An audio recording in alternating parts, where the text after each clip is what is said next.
The Magic Paintbrush. In a small village, there lived a young girl named Deanne Rissle who loved to paint. She spent her days creating beautiful pictures of flowers, trees, and animals.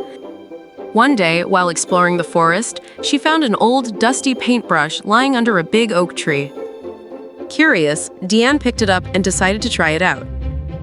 As soon as she started painting, something magical happened. The things she painted came to life. She painted a butterfly, and it fluttered off the canvas and flew around her. She painted a river, and a stream of water began to flow through the village, providing fresh water for everyone. Deanne's magical paintbrush brought joy and wonder to her village. She painted gardens full of flowers, playgrounds for the children, and even a rainbow that stretched across the sky. The villagers were amazed and grateful for Deanne's gift.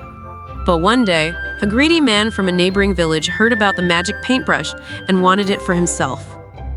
He tried to trick Deanne into giving it to him, but she refused. Instead, she used her paintbrush to create a giant, friendly dragon that scared the greedy man away for good. From then on, Deanne used her magic paintbrush to help her village and spread happiness everywhere she went. And every time she painted, she remembered the power of creativity and kindness. The end. Thanks for watching. If you enjoyed this video, don't forget to like and subscribe for more short stories.